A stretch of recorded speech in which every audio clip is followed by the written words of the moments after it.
Welcome back to the shop, friends. Whether you're a new woodworker or a seasoned pro, glue-ups can be one of the most stressful times in any woodworker's journey.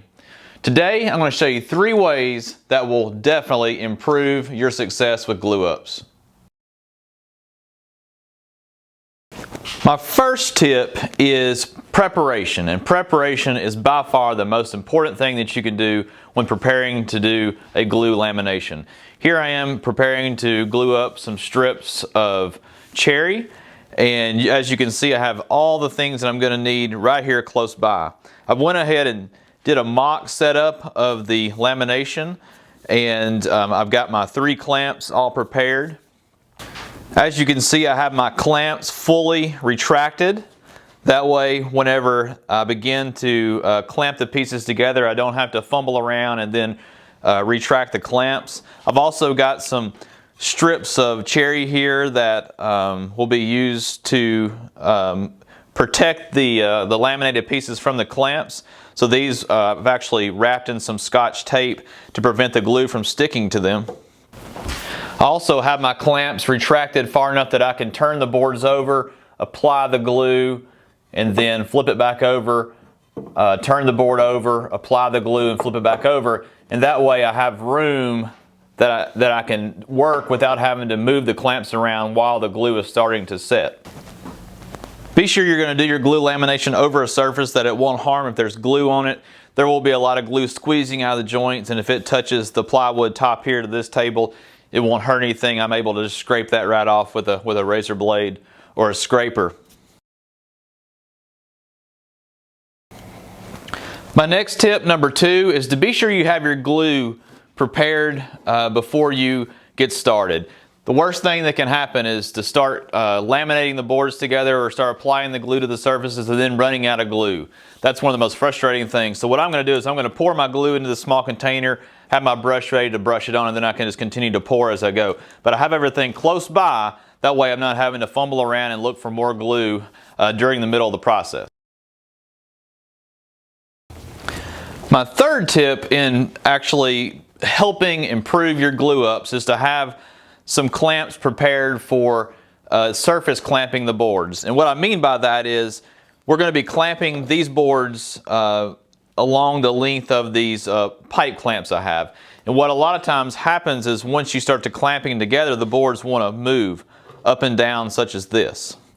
And that can create a lot of undulations on the surface of your lamination. So what I did is I prepared some stock and put some tape on that, some Scotch tape on that to prevent the glue from sticking to it.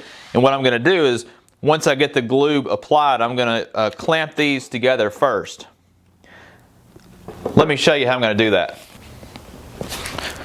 So what I've done is I've taken some rubber bands and I've applied it to these 2 boards that are compressing the boards that we're going to laminate against the pipe clamps. And then once I've got them in the position that I want with the rubber bands, then I took some clamps and I put some pressure down on these boards. And what it's doing is it's pushing the boards down against the pipe clamps. The pipe clamps are the surface that the boards are going to be clamped against in order to get a nice flat surface.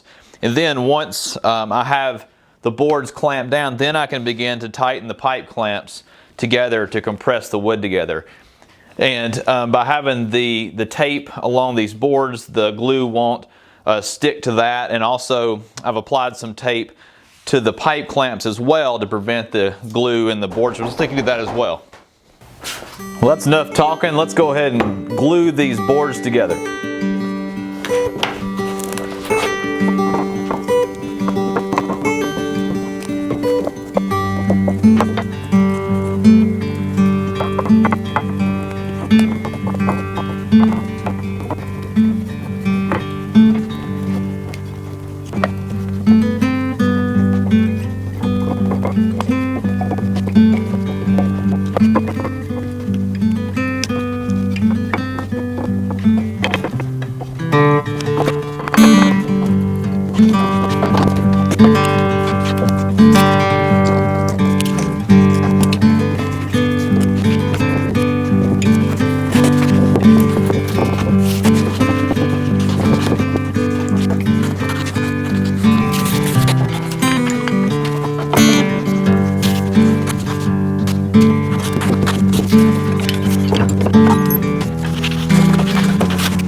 that's my process for laminating boards together, guys.